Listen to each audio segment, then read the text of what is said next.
Hey world, I'm John G, Modern Design Aquascaping. Our team builds custom ponds, fountains, and waterfalls out of natural stone and wood. My goal, to educate and inspire the entire planet about ponds, fountains, and waterfalls. Today, I am joining up with Guy. We are heading across the pond to meet my buddy MJ Wilson, the pond advisor, over in England. He is throwing an event called Aquatic Art Live. He has invited us to go over there and do this massive shindig with him and all his buddies. So we're gonna build a waterfall. Join us, enjoy the journey. It's all to support our foundation, the Sawyer Mason Foundation. If you guys don't know what that is, I'm putting a link up there because I'm a shameless self-promoter. Follow that at the end.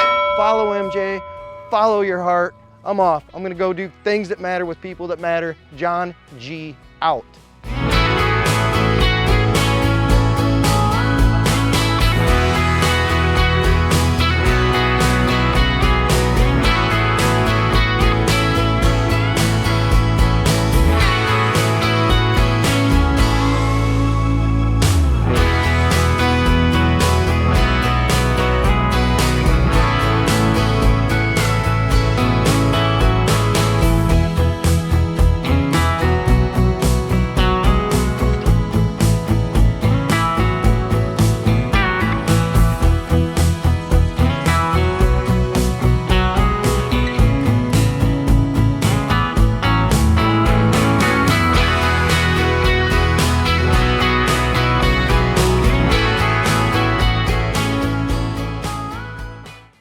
So what we've got here is we've got Fawsley Church.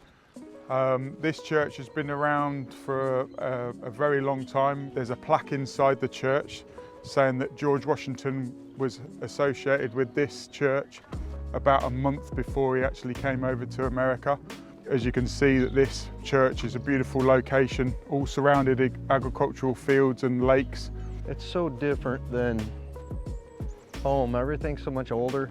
Yeah. And I mean, just the fact that there's so much open space out here in the agriculture that just sheep roaming all over the place. I mean, it's so different. It's a beautiful place. There's some old gravestones. You can't even read that. There's stones that are so old, there's no writing left on them. Yep.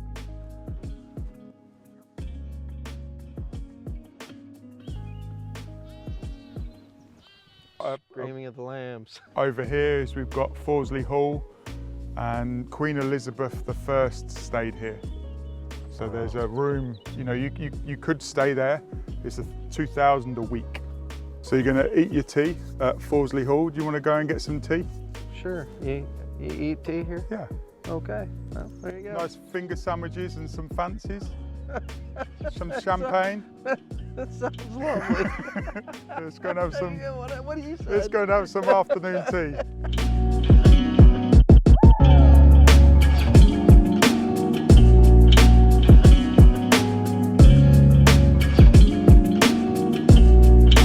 This is nuts.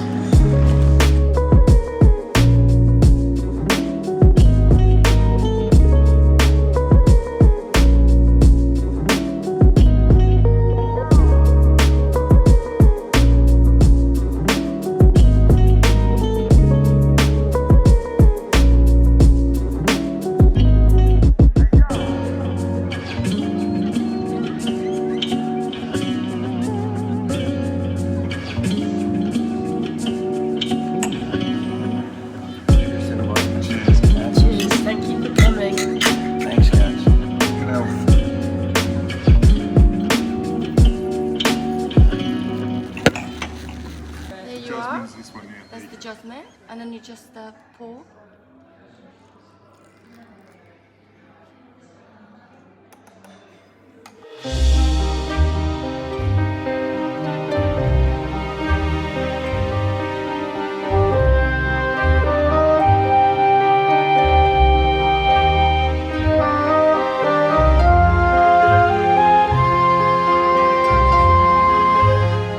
Hey, move, fart bag. Get here out of the way. Are you gonna run over that one? It's not out of the way yet. Oh man, it just barely got out of the way.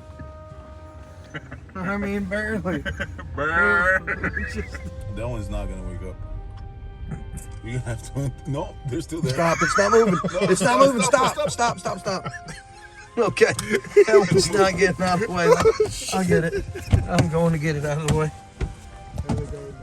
Yeah, don't make me come after you.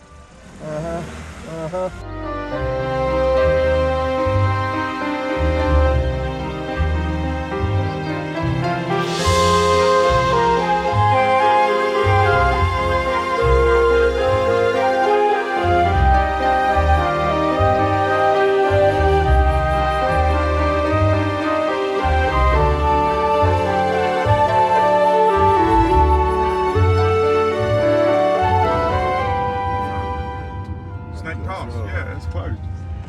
Oof, bollocks.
Guys, how awesome is this?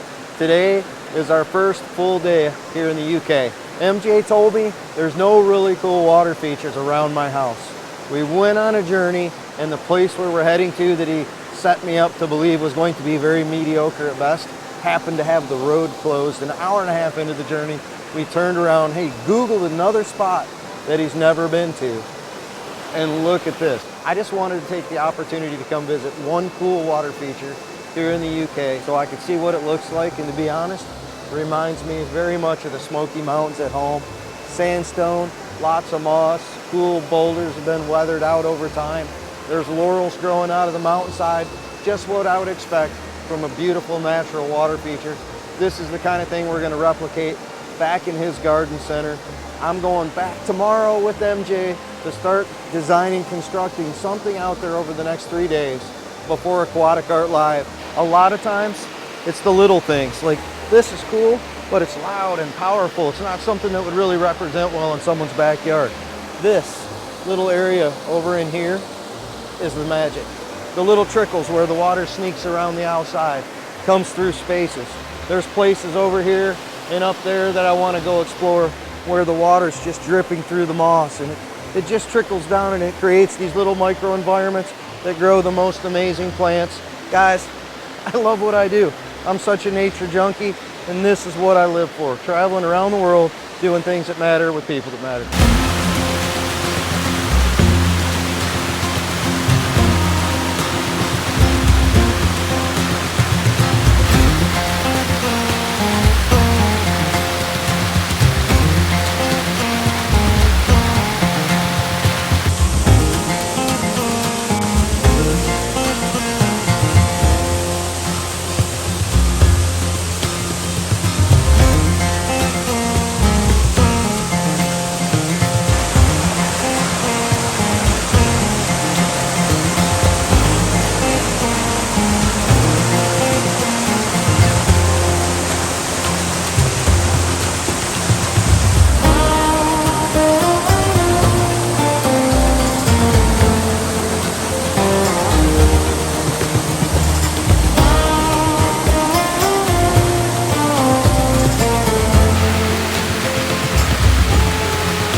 worth a drive, huh?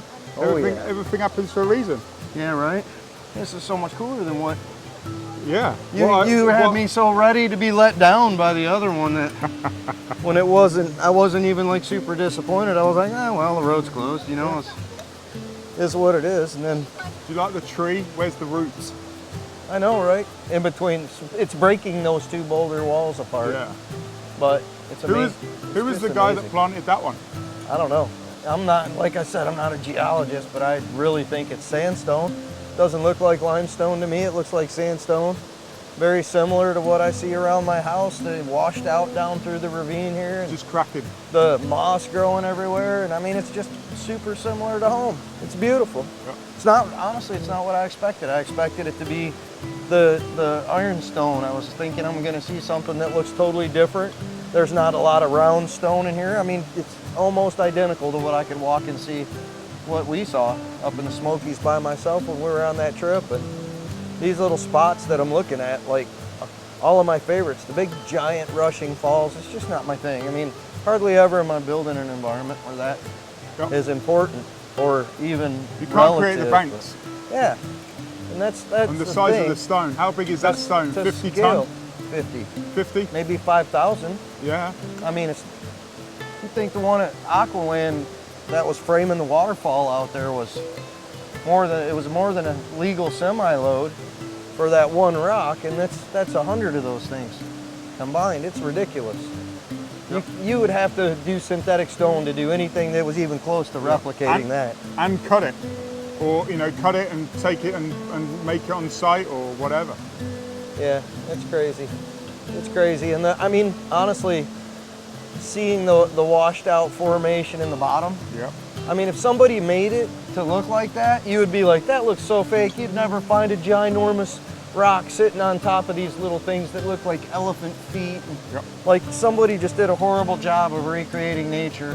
It's not even natural to put a cave under a giant boulder, but yet right there it is. Yep. I'm looking at it and it expands my mind to stop thinking in this box where I'm always at. And like you say, it might be going right into the bank. It might be that this is only the tip of the iceberg. This stone might be going all the way through, and that's why back it can. that way. It's not the top of it, it's the tip of it, the end of it. It's the end. It's like a cantilevered deck in the Zen garden at Pond College.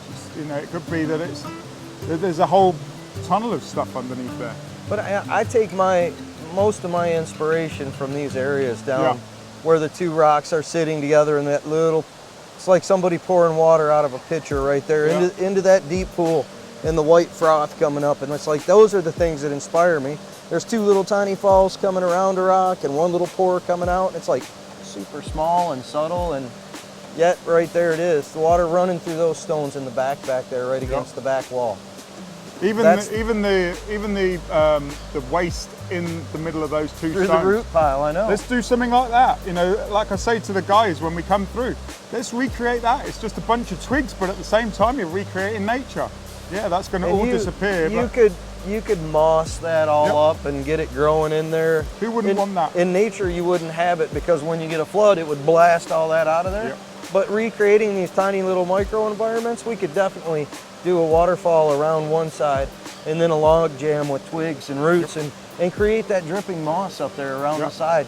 If that had a lot of moss work in it with the waterfall coming through, I could almost use a piece of pipe in the log jam to create that right side where the water's coming out through and kind of a pour to the right.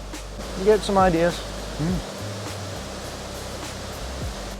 I love the way that white water goes out and then comes back around. Yeah. So it's sort of going foam, uphill and then coming back all around. of that foam goes out and circles back, and like it wants to go through where that log jam is. It's pushing that pile of roots, but at the same time, it's got to come back around. That's super cool. I love it when it does that. It's like a skateboarder going up a ramp and then coming back down. It's like, whee! And I know that would be, if there was a light down underneath there, it would be crazy. Some of those areas where you got that foamy white water are my absolute favorite places to light, because you can put a lot more powerful light down in there, and it brings so much of the movement of the water comes to life in there, and that's awesome. This is worth coming driving for sure. I'm telling you, it was way over the top from what I expected, so I didn't have it in my head that we were going to see anything near this cool. That's like a 50-foot bluff we got going on there. More. It's It's a big tall bluff. I can see coming out here and just relaxing with the book. And Cup of tea? I don't know, man. My finger's still sore from yesterday. This is spectacular, huh? Look at this view over here. That is the coolest old stone bridge. I always dreamed of making one of those. Haven't done it yet. So what do you think to our waterfalls? I just hate that you set me up for such failure and then you bring me out here and it's like this epic waterfall. Well, this is an old mill, so they used to enhance the, obviously use the power from the water. Yeah. So this is English Heritage, National Trust. Well, that's cool. So what do you say we head back over to the shop, get a plan together, figure out we've had our inspiration now, let's go figure out what we're going to build out there. Plenty of inspiration. Okay, let's do this thing. Come on, let's go. We got Come on, let's go. Let's get out of here. We've got waterfalls to build. This right here, this is what John likes to come to at the end of a nice long waterfall walk. A sign just like this. People in the United States, pay attention. Bentley Brook Brewing Company, brewery shop and tap room, sit-in or takeaway, 3-minute walk this way. That is clear-cut set of instructions for success. I am out.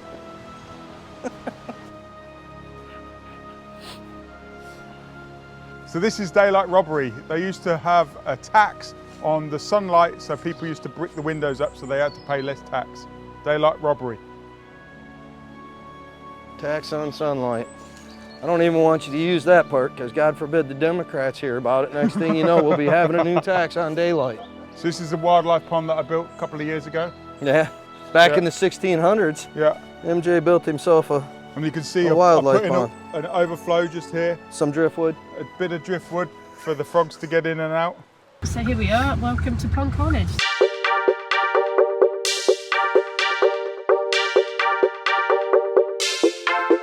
It's a nice pile of rocks right there. If I can't build something good out of that. All right, so we've walked our way around. We finally come up with a plan for this long, meandering, pondless waterfall coming down through here. And as you guys well know, I have videos that I'll plug up there on water in motion. In order to properly design a pondless waterfall, you need to know how much water is moving. So I'm gonna walk all this off.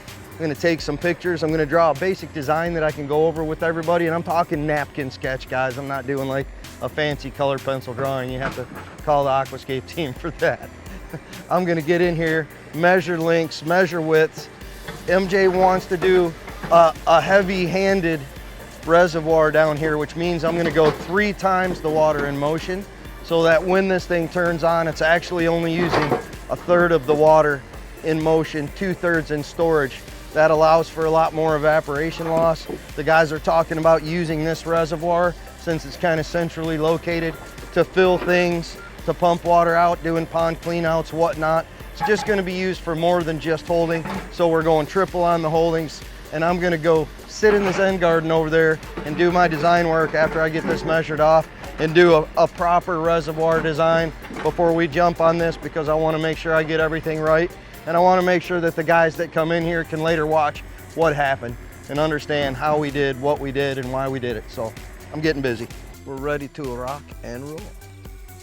Just like that.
great team yesterday. Yep. Everybody was just really humping it, man. A lot of work got done in a hurry. The center pump vaults are good because once we put the gravel in here, these things are basically at gravel height. They're not going to be hard to hide. Yep. If they're up against the edge out there, I just feel like people are always putting a mound of gravel over them. It just looks like a big gravel pit on the edge. I think it's more structurally sound if you put them in the middle because you've got the aqua block pushing against them. Where if people put them on the side, then like you say, it's the gravel pushes up against them, and if you have these on the side on a small one, it's not a problem. But if you put it on a big one, then you've got that forces. The other thing I always talk about too is the flip side. You know, with this being the reservoir on a pondless waterfall, the water's drawing down through it. Yep. Not a problem. If it's a wetland filter, then you're using the snorkel vault and centipedes, but the water's pushing in and it's coming up. So when this thing sedimentates, the water will tend to come up out the top of the snorkels, which causes issues if the snorkel's right against the edge and you're building on the outside. I've had problems with that developing a leak over time because as you sedimentate the inside of the wetland, the pressure becomes less to go up through the tube and it starts running over the edge. So that gets my brain thinking in the middle. We've got 30 feet of liner to go up that way, I think, is what we got left on this roll, and we just can get creative. I really love doing the one-piece liner. And we already had maybe 12 inches of drop to start with. That first wall gave us another 18 in the back. We did a second wall that gave us another maybe 14, 16 inches. So we're gonna have a nice 3-foot drop in that first third of the water feature. Be able to get some nice cascades coming down on that end. That's gonna look super sweet. We're gonna go at it. I think we got a couple more days. It's just really nice to be able to come out here and not have any pressure. No real deadlines. I mean, it's kind of was gonna be an 8-foot waterfall with the 100-gallon basin, and now it's 30 feet long and 7 times bigger than it was when we started. And it just doesn't matter. We're just here to have a good time, do something neat.